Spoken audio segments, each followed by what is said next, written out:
Welcome back. સમાચારોમાં આગળ વાત કરીએ. રાજ્યમાં 7 દિવસ સાર્વત્રિક વરસાદની આગાહી હવામાન વિભાગે કરી છે. 7 દિવસ રાજ્યમાં હળવાથી મધ્યમ વરસાદ રહેશે. 2 દિવસ માછીમારોને દરિયો ન ખેડવા સૂચના આપી છે.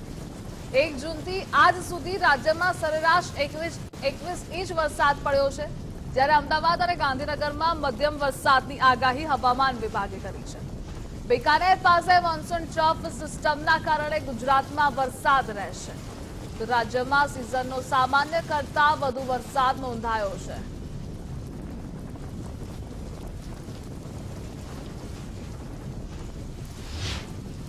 आने वाले 7 दिनों के लिए जो गुजरात स्टेट के लिए फोरकास्ट है, गुजरात स्टेट के सारे डिस्ट्रिक्ट कवर हैं, जिसमें लाइट टू मॉडरेट रेन का पूर्वानुमान है. और वार्निंग की बात करेंगे तो आज के लिए गुजरात स्टेट के सारे डिस्ट्रिक्ट कवर हैं, जिसमें थंडर स्टॉर्म की वार्निंग है.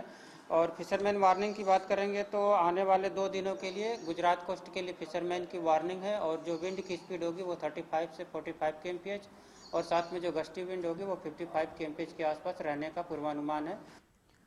સંવાદદાતા રાહુલ આપણી સાથે જોડાયેલા છે. રાહુલ, રાજ્યમાં હવામાન વિભાગ દ્વારા શું આગાહી કરવામાં આવી છે? કેવો વરસાદી માહોલ આવનારા દિવસોમાં અને આજે યથાવત રહેશે?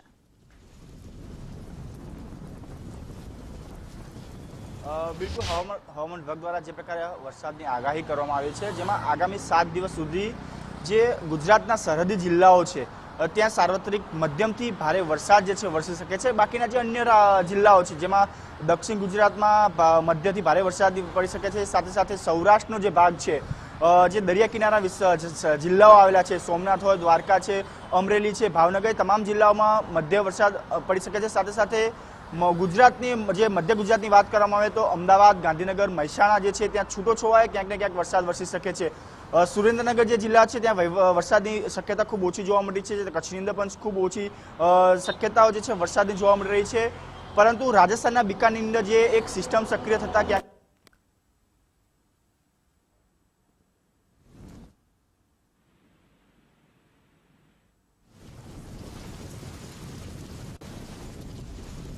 તો બીકાનેર પાસે મોન્સૂન ટ્રફ સિસ્ટમ સક્રિય થઈ છે, જેની અસર ગુજરાત પર પણ જોવા મળશે. સામાન્ય કરતા 9% વધુ વરસાદ નોંધાયો છે અને આગામી 7 દિવસ રાજ્યમાં સાર્વત્રિક વરસાદની આગાહી હવામાન વિભાગ દ્વારા કરવામાં આવી છે. રાજસ્થાન પાસે વરસાદી સિસ્ટમ સક્રિય થઈ છે, જેની અસર જોવા મળી રહી છે ઉત્તર અને મધ્ય ગુજરાત પર. વરસાદને લઈ વધુ એક અપડેટ સામે આવી રહી છે. રાજ્યમાં 24 કલાકમાં 182 તાલુકામાં વરસાદ. નવસારીમાં 24 કલાકમાં 4 ઇંચ વરસાદ. સુરતના ઉમરપાડા, આણંદમાં 3 ઇંચ વરસાદ પડ્યો. નવસારીના જલાલપુરમાં 3.5 ઇંચ વરસાદ. સુરતના પલસાડામાં 2.5 ઇંચ વરસાદ. ડભોઈ, પંચમહાલ, ડોલવણમાં 2 ઇંચ વરસાદ પડ્યો.